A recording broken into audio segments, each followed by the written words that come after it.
Here's a question. So we tried to get PK on the show so many times on Habs Tonight, right? And he even gave us an endorsement like at the beginning. Since then, has he at least responded to a text? Because that always bugged me when he didn't text you back about coming on the show.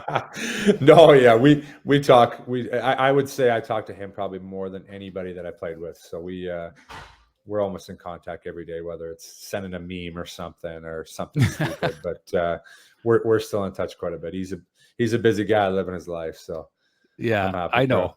But I'm like, come on, he's not too busy for a friggin' guy. No. We're good. He's to get on a show. It might take him a little while to respond, but for a regular text, he's good. Okay, that makes me feel a little better. Okay, thank you for that. Because if we do run it back, I think it'd be pretty cool to get him on, just because we didn't get a chance to, and it'd be better to have you with us because it wouldn't have been the same otherwise. So yeah. It would be huge. He was such a big part of that era of the Montreal Canadiens. From the time he was drafted, was 2007. Like, yes, it was a huge part of that era, and to go 2013 and win a Norris, like, it's incredible. Again, another guy that thrived in Montreal and played the best years of his career were in Montreal, and he'd be the first one to tell you that. So very similar on that stance. I think maybe that's why we connected so well. Yeah, well, just again, you guys were best buddies for it seemed like a long time. You guys were getting in trouble for hanging out so much, for goodness sakes. Yeah. Like, oh yeah, always. So what did you make of them bringing him back to do the 0005 and have him be honored at the Bell Center the way he was? I thought it was great. I didn't know if they would. Like, he had a tremendous career, and like I said, I just think he was such a big part of that era of the Montreal Canadiens. I think they had to.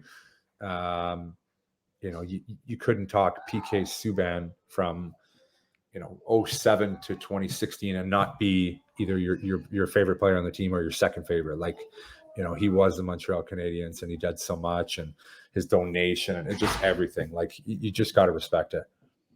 Yeah, no doubt. No, it's good. And honestly, like, that would be a cool thing just to see you guys. It'd be cool to see you two talking, I think, just to see your relationship, the parts that fans don't normally get to see.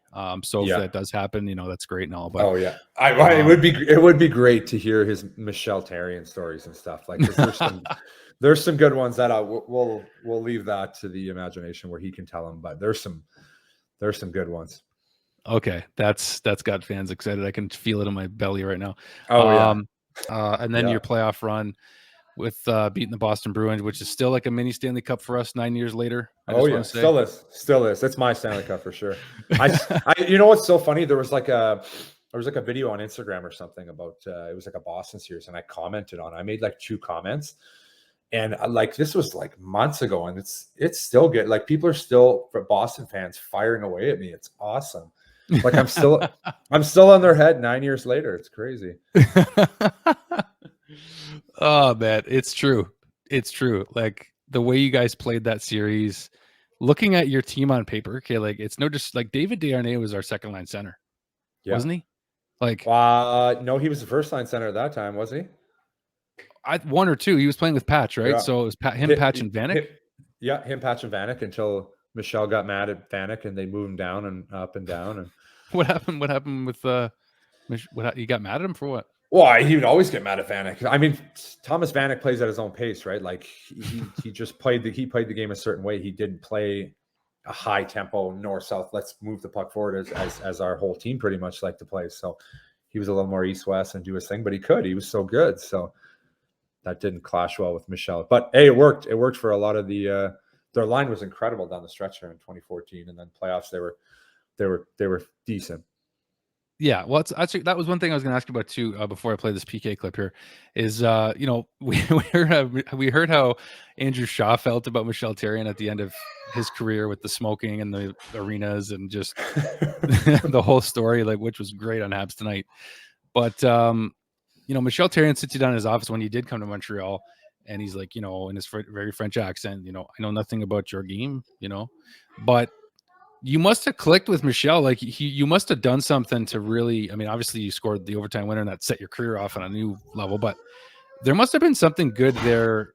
Did you have a pretty good relationship with Michel? Because it seemed like he was the coach who helped you excel, or was there as your coach when you excelled the most? Oh, absolutely. I love Michel Therrien. Anybody that doesn't like him, I'll argue till my face is till I'm blue in the face, because I loved him. I think he was, to me, like him and Alain Vigneault were very similar. I would have loved to play for both of them in Philly. I wish I could have been there for that. But he holds everybody accountable. It doesn't matter if you're Thomas Vanek and they just traded a bunch to get you, or you're Max Pacioretty, our top goal scorer, David Darnay, or top center, Markov, Subban, whoever you were, if you did something wrong, he's giving it to you. It didn't matter. And he held our dressing room so accountable. I loved it. That's why our team was, we had a combination of why we were so good, but that was a big part of it.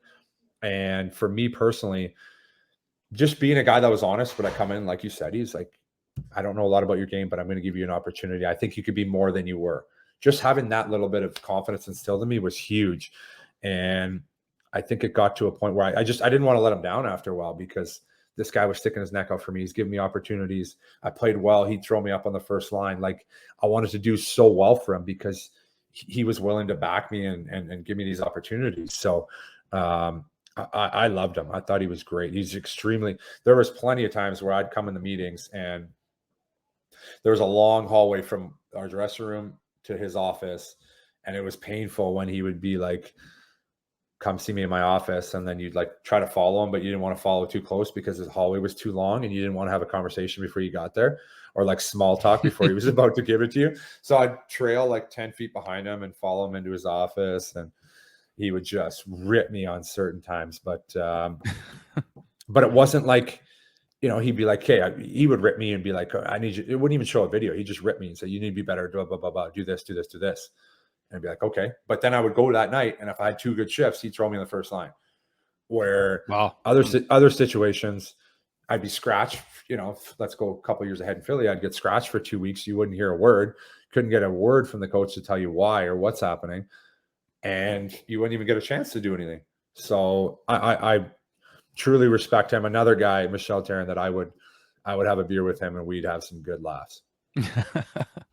I'm sure there would be, because I mean, again, you have the history and the respect and just kind of like the whole, perspective from afar now, right? Just overlooking everything. So I like that. I'm going to play this clip from that goal I described, which I was very much behind the net at the game watching, and still haven't met you. It's so weird, man. I'm just gonna have to show up at your house, your new house someday, and just like give you a hug, and it'll be cool. It'll be cool either way. We're gonna let Lauren know ahead of time, so she's not like, who's this weirdo at the door? All right, here's that clip from Dale and PK 2-on-1. Back to center, back in over the line. Here's Montreal 2-on-1. The shot, they score. Left wide open was Dale Weise on the 2-on-1, and the Canadiens take the lead. If that doesn't lead us into a Subban interview, no, I'm just kidding. That's not the whole point. We'll use that one, though. We'll use that one. We'll use it. Absolutely we will. But also to have Rick Jeanneret, Buffalo Sabres legend, on the call there. Dale, that's not a bad guy to have call your name. Okay, I'm just gonna throw that out there too. So, hey, no arguments for me. I might have watched that goal probably maybe as much as some of my overtime winners, because I just think that was such a big game. I was playing so well at the start of that year, and it took me like 5 games. I scored against the Rangers at home, and then I went and scored 2 there, and then a hat trick a couple days later. I was just playing the best hockey in my career, and I just remember the feeling of being on the ice that game, where it's like, man, I just felt untouchable. Like, it's just, you get in a groove, and it was just, I tried to mimic it later after, and I could never do it. But I watched that game quite a bit. Like the second one too of that game, where I'm at the net and Markov shoots it, and I lift my leg to try to get out of the way. It goes off my leg and in, and it's like, just everything was going right. Yeah, at least you had some of those nights, right? Like when we really focus in, like, you had some of those moments that some people will still never have. Yeah, even though you wanted it, even though you never wanted it to end a certain way, like, you still had some of those moments and the playoff runs where the hair's up on your neck, and for sure. Yeah, no, and I think I'm a very prideful guy, and I think that's why I still have a little regret. But there's so many moments that I'm proud of, and just the proud of the way I went about everything, and yeah, so I have plenty of proud moments, no doubt about it.